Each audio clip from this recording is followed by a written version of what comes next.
के सभी दर्शकों को मेरा नमस्कार। मेरा नाम है संदीप आर के सिंह और आज हमारे साथ हमारे अग्रज और एक मेंटोर श्री हरिमोहन जी। सर, बहुत बहुत स्वागत आपका। बहुत बहुत धन्यवाद भाई साहब जो आपने बुलाया। सर जी, सर एक बहुत दिन से चर्चा चल रही थी जेपीसी में। तो 2014 से 2024 तक बड़ी विपक्ष की मांग रहती थी कि कानून सीधे पास कर देते हैं, जेपीसी में नहीं भेजते हैं। राजीव सरदेसाई भी इसी बात का हल्ला करता था। तो जब वक्फ बिल आए तो फिर उसको सीधे भेज दिया गया जेपीसी में, जाओ वहां बहस करो। तो वहां पे टीएमसी के एक बनर्जी साहब थे, वो गिलास उलास तोड़ के जगदम्बिका पाल जी पे फेंक दिए। मतलब ये लोग मुस्लिम डिपेंडेंट, मुस्लिम वोट बैंक डिपेंडेंट जितने हिंदू नेता हैं वो ज्यादा उनके आग लगी थी। उस इस्लाम एक वोट बैंक वाले जो नेता हैं उनकी तो लगी ही थी, क्योंकि उनका सारा पाप बाहर आ रहा है जो उन्होंने पिछले 70 साल में कर रखा है। कितनी जमीनें कब्जा कर रखी हैं, किस तरीके से कर रखी हैं। और अब तक हमारी जनता को शायद इसके बारे में जानकारी भी हो गई होगी, प्रारंभ के माध्यम से, ज्योतिर्मय के माध्यम से और सबके माध्यम से, कि वक्फ एक्ट क्या था, कैसे उसको दांत दिए गए, कैसे उसको सर्जिकल ब्लेड्स दिए गए कि जाओ भारत नाम के शरीर पर ढेर सारी सर्जरी करके अपना हिस्सा छोटा छोटा निकालते रहो। ठीक है। तो इस पे हमारे राष्ट्रवादी विचारधारा के बहुत सारे लोग थे, पर्टिकुलरली श्री विष्णु शंकर जैन जी और उनके पिताजी श्री हरिशंकर जैन जी। तो लोगों ने बहुत तगड़ा काम किया, कई सारी पीआईएल्स भी गई। यह जो है एक बहुत ही असंवैधानिक है। और रिसेंटली मोदी जी ने भी कह दिया महाराष्ट्र की विक्ट्री स्पीच में कि भैया संविधान, बाबा साहब अम्बेडकर जी के संविधान में वक्फ नाम का कोई चीज नहीं था, इसलिए इसकी जगह नहीं बनती है। आज लिस्ट हुआ है सब जेपीसी के बाद में। जेपीसी पूरे देश में घूम के आई, सबसे बातचीत की, सबकी समस्याओं का मतलब सुना और देखा। फिर हमने बीच में यह भी देखा कि डेस्परेशन में वक्फ बोर्ड्स ने, और देश में बहुत सारे वक्फ बोर्ड है, हर स्टेट में अलग है, सिया का अलग है, सुन्नी का अलग है, अलग अलग बहुत सारे।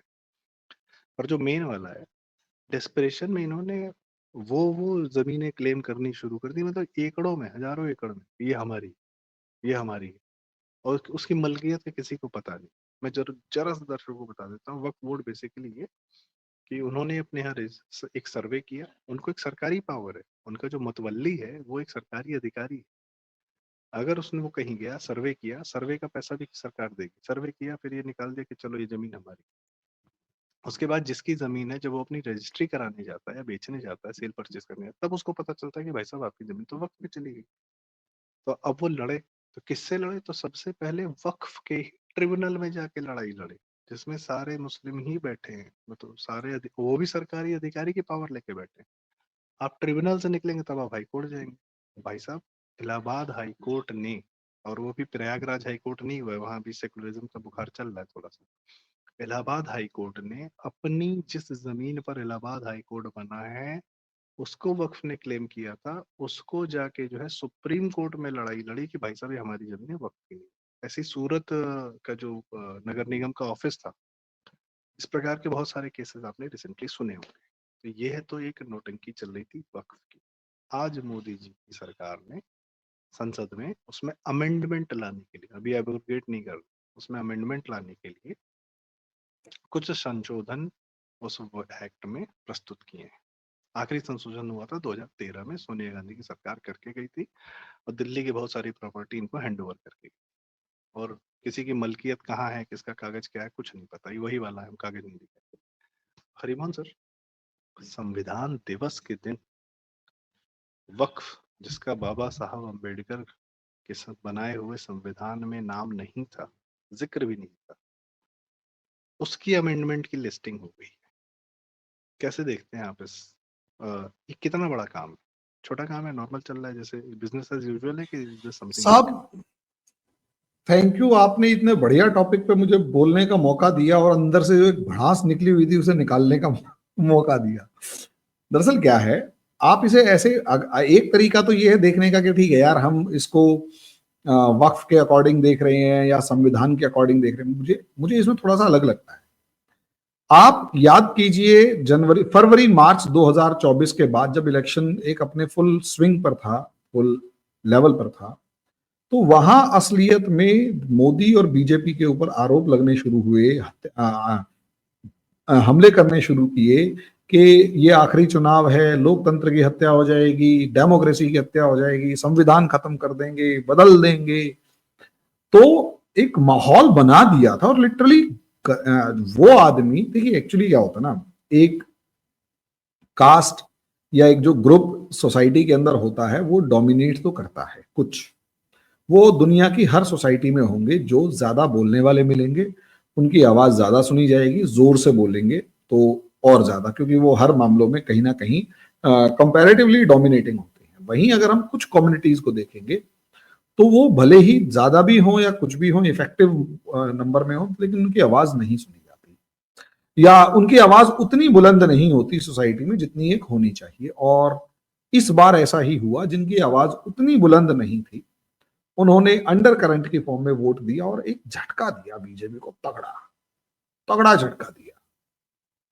हालांकि उस झटके से बीजेपी की, जैसे होता है ना ड्राइविंग करते हुए नींद खुल जाए और एक झटका आ जाए, ठीक है, और उसके आंख खुल जाती है, अच्छा भाई अब तो, और उसके बाद बंदा फ्रेश फील करके उठता है और बाकी की ड्राइविंग बहुत बढ़िया तरीके से कर रहा होता है आगे। यही यहां पर हुआ है। लेकिन अब पॉसिबली उसके बाद जो राहुल गांधी का संसद में बिहेवियर था, नफरत नफरत नफरत एंड ऑल, वो ज्यादा खतरनाक है, कहीं ज्यादा खतरनाक था। तो मैं एक चीज नोटिस कर रहा हूं कि अप्रॉक्सीमेट हरियाणा चुनाव से सबसे पहले वो जो डीमोरलाइज्ड स्टेट में चली गई थी, एक थोड़ी सी लो एनर्जी लेवल हो गया था बीजेपी का, वो जो रिकवर हुआ, वहां से बीजेपी ने एक स्ट्रेटेजी बनाई कि असलियत में इनके जितने ये नैरेटिव है उन्हीं को तोड़ेंगे। हरियाणा चुनाव में एक नैरेटिव टूटा कि आरक्षण खतरे में, वो आरक्षण खतरे में है वाले मामले में राहुल गांधी खुद फंस गए। वो याद कीजिए, अमेरिका में एक बयान आया था कि सबको आरक्षण से वो हो गया तो हम खत्म कर देंगे टाइप में, तो बीजेपी ने उसको मुद्दा बना लिया था। ठीक है जी, उसका नेक्स्ट लेवल क्या था? उसका नेक्स्ट लेवल ये कि जब ये सारा मामला हो गया और आरक्षण का मुद्दा खत्म हो गया, तो आप देखोगे दलित समाज मजबूती के साथ आके खड़ा हो गया।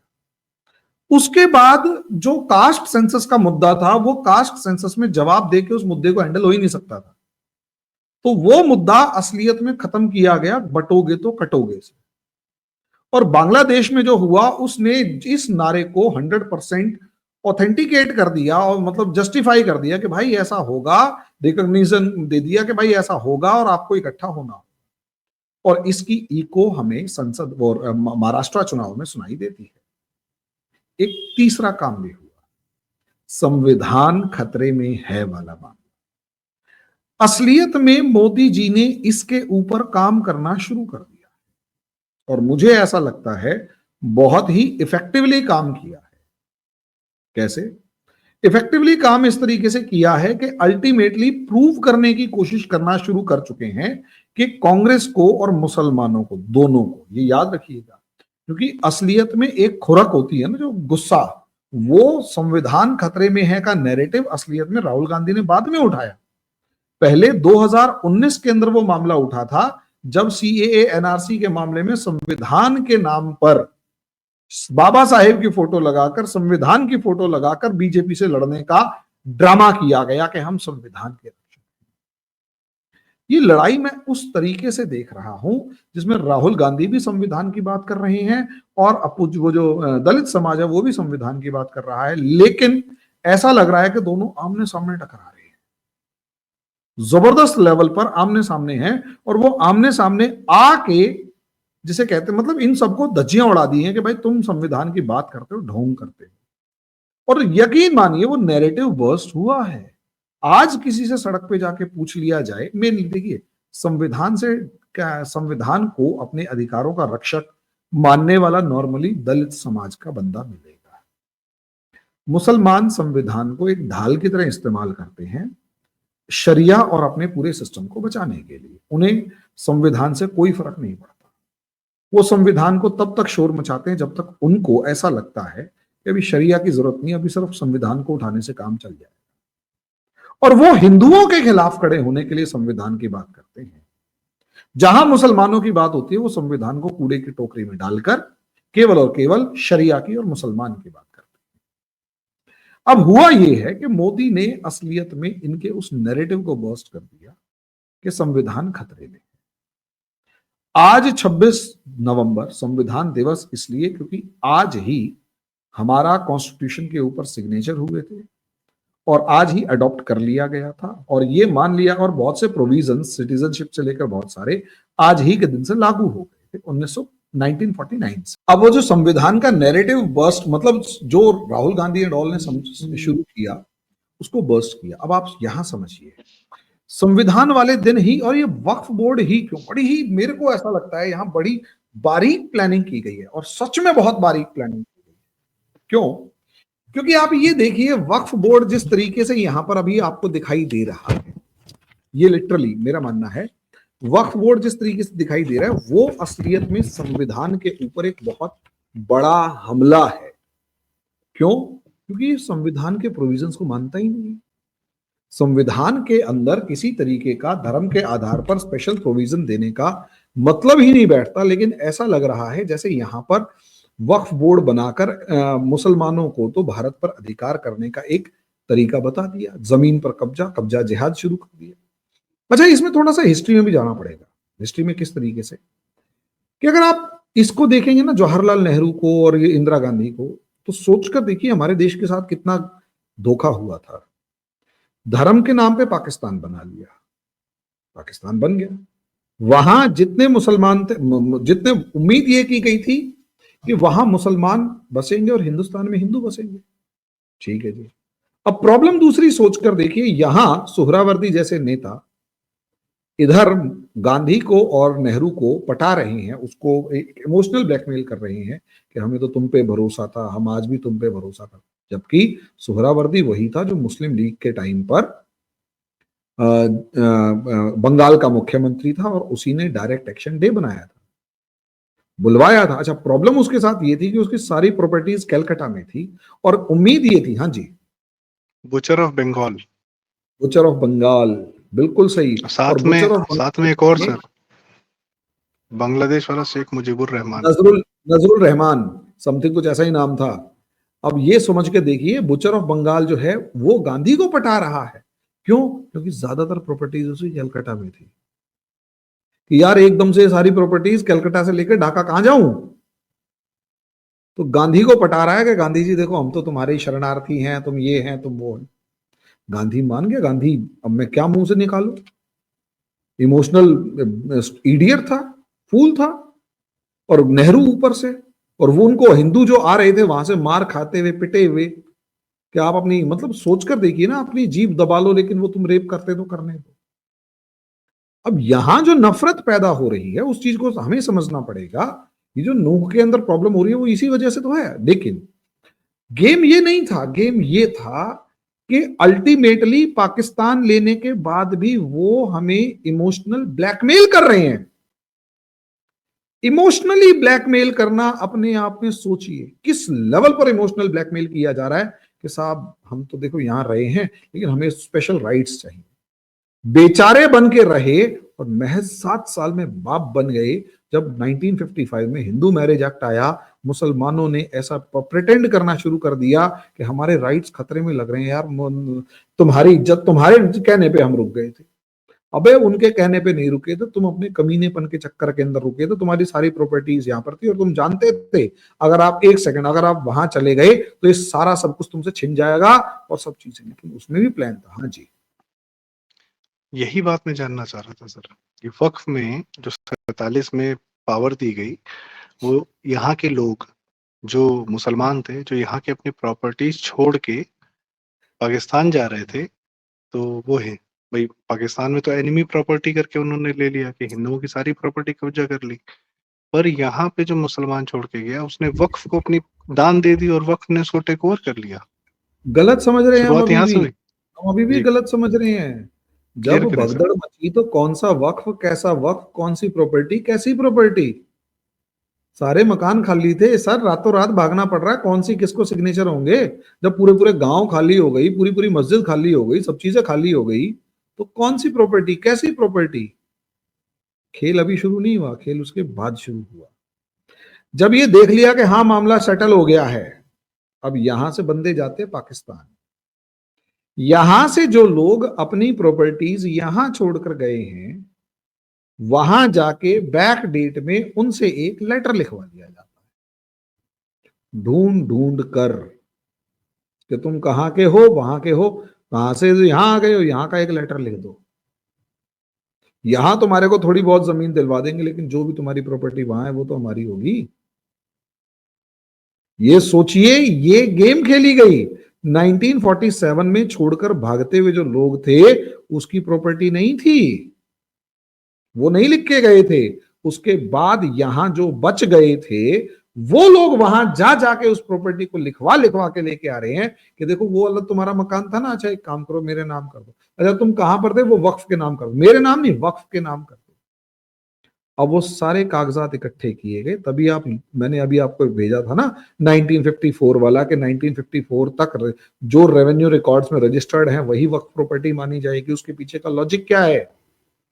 असलियत में जब ये खेल शुरू हुआ तो शुरू शुरू में तो बहुत थोड़ा सा था, लेकिन 1952 के रेवेन्यू 54 के रेवेन्यू रिकॉर्ड्स के बाद असली खेल शुरू होता है, जब लोग यहां से वहां जाते हैं या यहां से वहां चिट्ठी लिखते हैं कि भाई तेरी वो जो जमीन है, तू तो वापस आएगा नहीं, वो जमीन मुझे ही दे दे। अच्छा मुझे मत दे, वक्फ के नाम कर दे, क्योंकि तू वहां हो गया तो मेरे नाम तो कर नहीं सकता, तू वक्फ के नाम कर दे। अब आप स्कैम देखो क्या था, ये स्कैम था। और असलियत में क्या किया गया, अब जिन घरों में जो घर खाली हुए थे वहां हिंदू लोग रहने लग गए। आप सोचिए, उसे वक्फ के नाम करवा के उस जमीन पे मुकदमा करवाया गया कि वक्फ की प्रॉपर्टी हमारी प्रॉपर्टी है। खेल ये था साहब, और आज तक वो मुकदमे चल रहे हैं, फाइलों में दब गए वो दूसरी बात है, मुकदमे तो चल रहे हैं। अब यहां समझिए, सोचिए कितने लंबे टाइम तक, 77 तक तो सोचिए।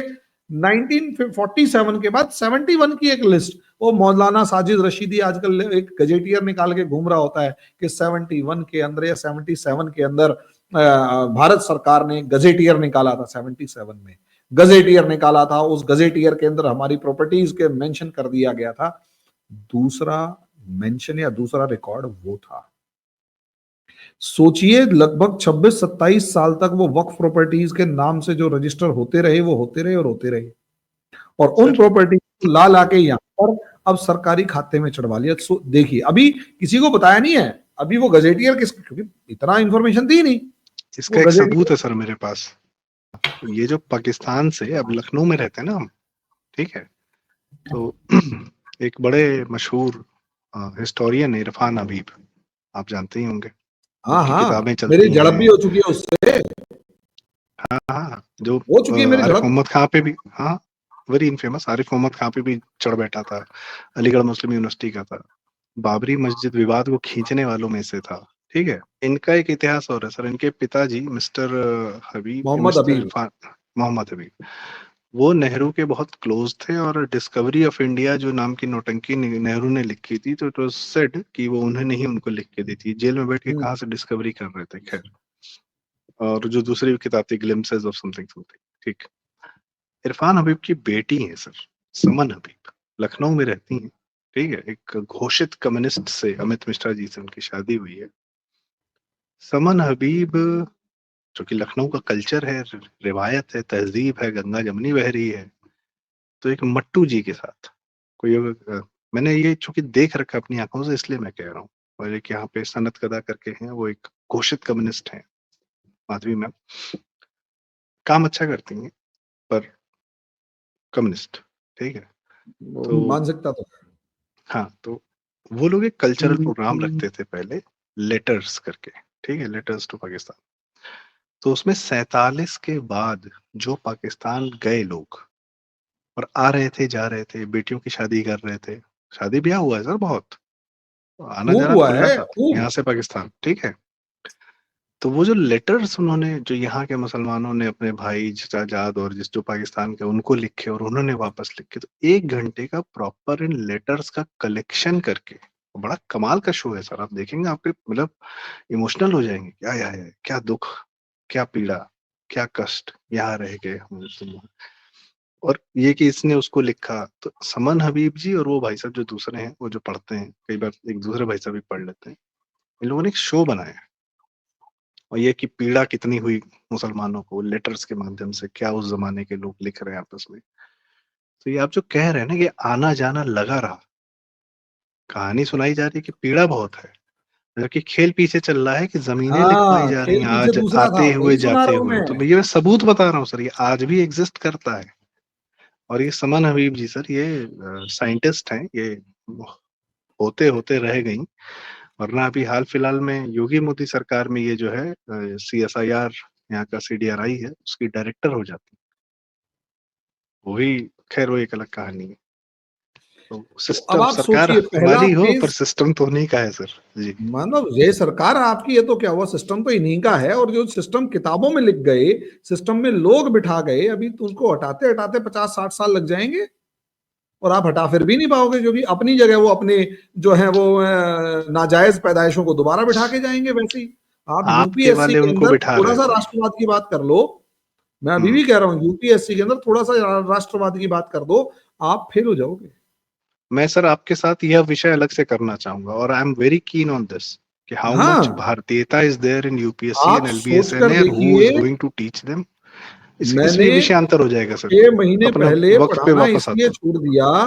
6 महीने पहले मतलब 15 मई को मैं लिटरली मार्कर रख के कहा था कि अब नहीं पढ़ाने वाला मैं, क्योंकि मुझे पता था कि जो मैं इस समय पर जो विचारधारा चल रही है, मतलब और जिस लेवल पर हमारे को पढ़ाना है और आगे सिस्टम बदलना चाहिए, वैसे यूपीएससी बदल ही नहीं रही, वैसे सवाल ही नहीं आ रहे। और जो क्वेश्चंस आ भी रहे हैं वो बच्चों को अगर पढ़ाते तो बच्चा वो वाला मटेरियल आ रहा है कि सर आप तो एक मानसिकता को वो कर रहे हो। मैंने कहा रहने दे भाई, मैं जो पढ़ाऊंगा उससे तेरे को नंबर मिलने वाले नहीं है, और तू जो पढ़ेगा राष्ट्रवाद, भाई मैं तो राष्ट्रवादी की बात करूंगा। वहां सर वो ये कह रहे हैं कि नहीं, मैं खिलाफत आंदोलन जो था वो गांधी बिल्कुल ठीक करता है। मैं कह रहा हूं भैया शशि थरूर कह रहा है कि गलत करता है गांधी। खैर हम इस चीज पे डिस्कस करेंगे नहीं, हाँ, नहीं दिस करेंगे इज तो हम अनदर डेविएट हो टॉपिक, जाएंगे। This is very important topic जी। बिल्कुल। अब कमिंग आप बैक यहां टू समझिए, वक्फ। वक्फ 1977 का या 1971 का वो गजेटियर, वो यही एक अटैक था, या यूं कहें एक बहुत तगड़े वाला प्लान था। अच्छा, इसमें किसी को पता नहीं है कि है क्या, लेकिन वो जी। गजेटियर जारी हो जाता है साहब कि ये सारी प्रॉपर्टीज जो हैं वो वक्फ प्रॉपर्टीज हैं। सोचिए कितने लंबे टाइम तक काम किया गया होगा, कितने लंबे टाइम तक मेहनत की गई होगी, कि सबको चिट्ठियां लिख रहे हैं, वापस आ रही है, उसके वो चिट्ठी के साथ साथ एक वसीयतनामा टाइप में आ रहा है, और वो वसीयतनामा लिख रहा है, कागज सफेद कागज में भी लिख दोगे तो भी मान लिया जाएगा कि वो प्रॉपर्टी वक्फ प्रॉपर्टी डिक्लेयर कर दी गई है। उन सबकी लिस्ट बना के वक्फ बोर्ड के अंदर रजिस्टर पे चढ़ा के ये कहा कि सारी प्रॉपर्टीज वक्फ प्रॉपर्टी। और 1977 एक ऐसा राजनीतिक माहौल जहां पर इंदिरा गांधी की सत्ता जा रही है, जाते जाते याद कीजिए कांग्रेस वाले जाते जाते मुसलमानों को खुश करके जाते हैं। जब 1977 में इलेक्शंस होने वाले थे, 1977 में जब इंदिरा गांधी इलेक्शन की तरफ बढ़ने की कोशिश कर रही थी, तो उससे पहले कुछ वोट्स इंश्योर करने के लिए उसने वो गजेटियर निकाल दिया। 2014 के अंदर प्रॉपर्टीज 123 दिल्ली वाले याद कीजिए, जाते जाते उनके नाम कर गए, और मोदी सरकार आज तक सर पकड़ के बैठी हुई है कि भाई इतनी इंपॉर्टेंट और महा जबरदस्त प्रॉपर्टीज तुमने उनको नाम क्यों कर दी भाई, उसका कोई जवाब ही नहीं है। और आजकल वो हाई कोर्ट में मुकदमा लड़ रहे हैं कि कोर्ट तुमसे प्रॉपर्टीज छीन नहीं सकती एक बार अगर अलॉट हो गई है तो। अंदाजा लगाकर देखिए, ये खेल कांग्रेस आज की नहीं कई सालों से कर रही है, जब से आई है तब से कर रही है, खुश करने के लिए। अब सोचिए, वहां से उनके सर हाथ में सरकार ने एक सबूत दे दिया। हाँ जी। सारी दुनिया ना जब पैदा होती है, अपने लिए सोर्स ऑफ इनकम ढूंढती है, तो कुछ अपना समय बेचते हैं, कुछ अपने स्किल बेचते हैं। कांग्रेस वाले पैदाइश से देश बेच रहे हैं, टुकड़ों टुकड़ों में। टुकड़ों टुकड़ों में, मुसलमानों को और बेचा, उसमें गांधी परिवार चाइना सबसे को ज्यादा। बेचा, अमेरिका को बेचते हैं, सारे खरीदारों को। ये भारत बेच रहे हैं, भारत की संस्कृति बेचते हैं, भारत की जमीन बेचते हैं, भारत का हिंदू धर्म बेचते हैं, सब बेचते हैं, और टुकड़ों टुकड़ों में। आपने जो एक फोटो मुझे शेयर की थी, मैं जरा दिखाना चाहूंगा। जी हाँ। तो ये अभी इसका एक अभी दैनिक जागरण में निकला है, इसको हम अलग से देखेंगे। खेल ये है कि वहां से असली खेल शुरू होते हैं। और 2014 से पहले अब आप सोचिए 3-4 इन्होंने बड़े तगड़े वाले प्लान बनवा लिए। एक तो वक्फ एक्ट, दूसरा उसके बाद मानिए वहीं से रिएक्शन भी शुरू, और ना चाहते हुए भी वक्फ एक्ट मतलब जो गजेटियर जारी हुआ 77 वाला, उसके बाद वो रिएक्शन शुरू हुआ कि हमारी कितनी प्रॉपर्टीज जो है वो मुसलमानों के कब्जे में है। और इंदिरा गांधी ने मजबूरी में 40,000 3,000 या 40,000 मंदिरों की लिस्ट जारी कर दी अखबारों में, और ये बता दिया कि ये प्रॉपर्टीज हैं जो कि डिस्प्यूटेड है और एएसआई के कब्जे में है। असलियत में लड़ाई वहीं से शुरू होती है। यहां मुसलमानों को समझ में आ गया कि हिंदू जो है वो रिटेलिएट करता हुआ नजर आ रहा है। आज से पहले हिंदू ने कभी रिटेलिएट नहीं किया था, कभी नहीं किया था। पहली बार हिंदू को एक सबूत मिला कि यार हमारी प्रॉपर्टीज, क्योंकि पता है क्या करने लग गए थे 77 में, वो गजेटियर आने के बाद का प्लान बता रहा हूं आपको मैं। 77 में जैसे ही गजेटियर आया उसके बाद क्या किया इन लोगों ने, अलग अलग जगह जहां जहां वो मंदिर थे या जहां जहां कब्जे हो रखे थे उन्हें वक्फ प्रॉपर्टी डिक्लेयर करके या मस्जिद डिक्लेयर करके वहां क्लेम करने लगे कि हमारा है। और जामा मस्जिद जैसी जगहों से, अलग अलग बड़ी बड़ी मस्जिदों से मुसलमानों को भरा जाता, चलो भाई वहां जाके नमाज पढ़ेंगे, वहां जाके नमाज पढ़ना शुरू कर देते तो वो डिस्प्यूटेड प्रॉपर्टी हो जाती। टेंशन क्रिएट हो गई। कासिम कासिम नाम का कोई बंदा था जो ये काम करता था, कासिफ नाम था उसका शायद, दिल्ली के अंदर, और बाकायदा जा जाके क्लेम करते। डिस्प्यूट्स बढ़ने लगे तो इंदिरा गांधी ने क्या कहा कि देखो ये सारी प्रॉपर्टीज जो है वो डिस्प्यूटेड हैं, इसमें अभी मामला इधर उधर है। पहली बार हिंदुओं को पता लगा कि हमारे इतने सारे मंदिर जो हैं वो डिस्प्यूटेड हैं, और पहली बार हिंदुओं ने ढूंढ ढूंढ के जगहों को देखना शुरू किया। ओहो ये मंदिर डिस्प्यूटेड है, ये डिस्प्यूटेड है, ये डिस्प्यूटेड है। अभी तक लोगों को पता नहीं था, अभी तक 2-4-10 लोग ही जानते थे कि मुकदमा लड़ रहे हैं वो। अब पहली बार उनको ग्राउंड लेवल पर जाकर पता लगा और पब्लिक को पता लगा। हर आदमी अखबार पढ़ के देख रहा है, अच्छा ये वाला मंदिर भी डिस्प्यूटेड है, ये मंदिर भी डिस्प्यूटेड है, ये भी डिस्प्यूटेड है। भाई साहब यहां से कलेश शुरू हुआ तगड़ा, और ये जो कलेश था ना ये मतलब दिखने लगा, और यहां से बीजेपी का राइज होता है। अभी तक जो बीजेपी राष्ट्रवाद की एक निशान, एक संविधान, एक संविधान और एक निशान की बात कर रहा था, अब बीजेपी हिंदू की बात कर रहा है और विश्व हिंदू परिषद खड़ा होता है।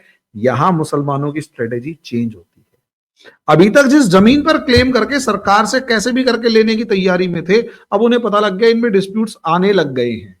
हम क्लेम कर रहे थे तो हिंदू खड़ा हो गए, डिस्प्यूट्स क्रिएट हो गए हैं। तो वहां से उन डिस्प्यूट्स को काउंटर करने के लिए, मेंटेन करने के लिए पता है क्या किया गया, अब कानून बनवाए जाने लगे। अभी तक कानून नहीं बने थे। आप देखेंगे जितने भी डिस्प्यूटेड कानून है वो आपको 1985 के बाद मिलेंगे। शाहबानो केस का मुस्लिम कोड बिल आ गया, मुस्लिम कोड बिल के बाद आपको वो क्या नाम है, वो प्रॉपर्टीज एक्ट, वो क्या नाम है, प्लेसेस ऑफ वर्शिप एक्ट आ गया। उसके बाद वक्फ एक्ट में 95 में अमेंडमेंट हो रहे हैं, उसके बाद 2009 में हो रहे हैं, फिर 2013 में हो रहे हैं।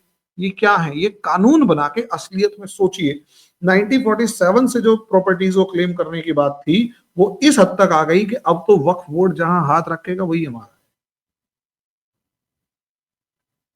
जहां वक्फ बोर्ड हाथ रखेगा वही हमारा है, खुलकर कहता है। अब इसके बाद क्या हुआ है, खेल वहां है। बीजेपी आने के बाद असलियत में वो वक्फ को वो प्रॉपर्टीज नहीं चाहिए। ना ना ना, प्रॉपर्टीज, हम लोगों की गलत फहमी है कि वक्फ को वो प्रॉपर्टीज चाहिए। नहीं, वो वक्फ को वो प्रॉपर्टीज नहीं चाहिए। और जहां जहां वो सड़क के ऊपर कुत्ता मार के उसको कहा कि हमारा पीर है, और पता नहीं हर जगह वो पीर ही, पता नहीं रेलवे स्टेशन के बीच में भी पीर नजर आ जाता है। वो जो रेलवे स्टेशन के बीच में पीर नजर आ रहा होता है और वो मजारे पता नहीं कहां की कहां बन जाती हैं, वो असलियत में पता है क्या खेल है। जानबूझकर आप देखेंगे 2009 के बाद हम लोग कह रहे हैं तुम्हारी वक्फ की प्रॉपर्टीज डबल हो गई। अबे पहले तो ये भी तो देखना है कि चलो डबल तो होगी, इनको तो जूते मारोगे मारोगे, वो उससे पहले जो प्रॉपर्टीज लाखों एकड़ थी, वो 4 लाख एकड़ थी, वो कहां से आई, उसको भी तो ढूंढ लो। लेकिन उसके ऊपर मैं अभी नहीं जा रहा। असलियत में खेल क्या है, जानबूझकर प्रॉपर्टीज। और आप पिछले 2-3 साल में देखेंगे पता है क्या हुआ है, हिंदू मंदिरों तक को क्लेम कर दिया, पूरे पूरे गांव क्लेम करने लग गए। कहां तो पहले छोटी छोटी प्रॉपर्टीज थी, अब पूरे पूरे गांव क्लेम हो रहे। वो क्या है, इस स्ट्रेटेजी को समझिए। और ये असलियत में प्रेशर क्रिएट कर रहा है मोदी सरकार पे कि अब उस क्लेम कर दिए कि जो प्रॉपर्टी है हमारी, अब मोदी सरकार सर पकड़ के बैठी है कि भाई ये हो क्या रहा है कि जो ये प्रॉपर्टी क्लेम करेंगे ये इनकी तो सिस्टम कैसे चलेगा, कि ना ना ना, सिस्टम गया भाड़ में, प्रॉपर्टी जो क्लेम करी वो हमारी है। अब मोदी सरकार कहती है कानून ही बदल देते हैं। अब आप सोचिए, कानून बदल देते हैं यहां से, कभी म्यूनिसिपैलिटी, कभी इलाहाबाद हाई कोर्ट, कभी 4 लेन, कभी मंदिर, 5-5 मंदिर, 1500 साल पुराना मंदिर, सब हमारी है। और तुम लड़ लो, कागज नहीं दिखाएंगे, है ही नहीं कागज। अभी तो अब पता है, केरल में सर क्रिश्चियंस की जब जमीनों पे कब्जा कर ले हाँ रहे हैं दो तब दो उनकी गांव हड़प पार्टी। लिए भाई साहब, क्रिश्चियंस के दो दो गांव हड़प लिए, और क्रिश्चियन कह रहे हैं समझ मानी कि ना ना ना वक्फ की प्रॉपर्टी है।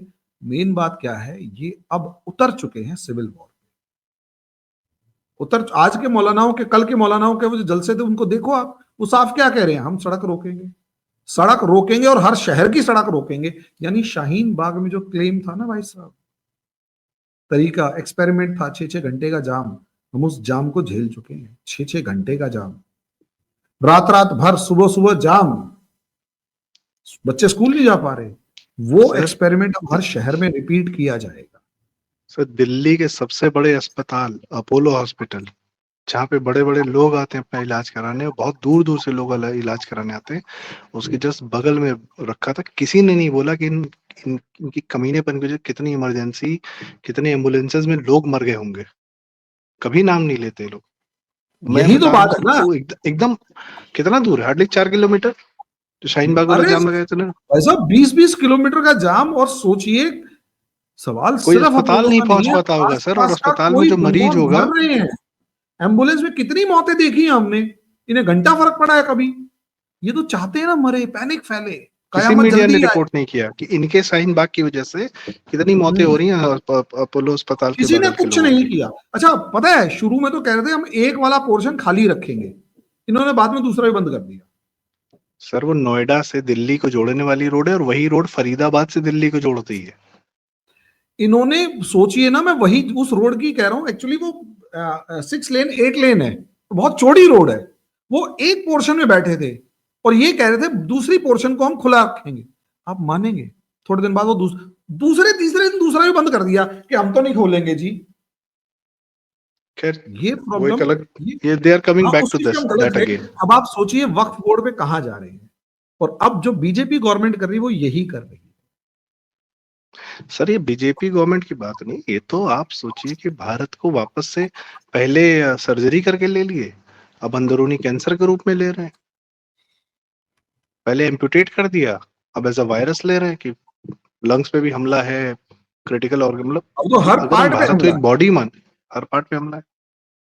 और सबसे ज्यादा इंपॉर्टेंट है, शहरों के ऊपर इस बार हमला किया जाएगा और शहरों को रोका जाएगा। जो शाहीन बाग में इनका प्रोसेस रुक गया था ना कोरोना की वजह से, तो अब वक्फ के बाद देखिएगा कितना बवाल क्रिएट, कितना ज्यादा बवाल क्रिएट। सर अब देखिए एक बात बताएं, पुष्कर दादा को आप जानते ही हैं, वो कहते हैं कि ये तो होना ही है, और इसके बिना आपका हमारा उद्धार नहीं।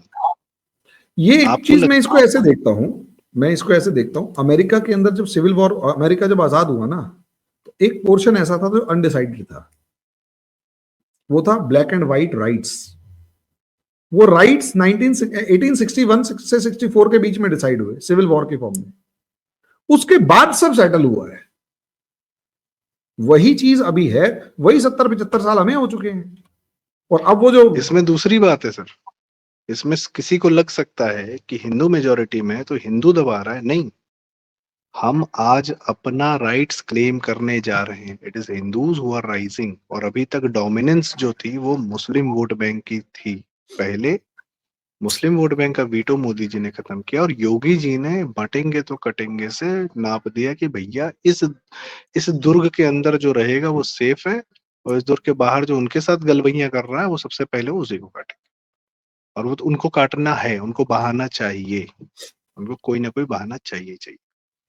तो सर बड़ी डिटेल में आपने जो है बड़ी महत्वपूर्ण जानकारी दी, कई चीजें तो मुझे भी पता नहीं था, 1977 का गजेट एरिया और 1954 का, और जो राजस्व वाला आपने बताया, very important information coming from you, I know, very apt date, बहुत सही दिन पे बहुत सही समय पे आपने हमें जानकारी दी।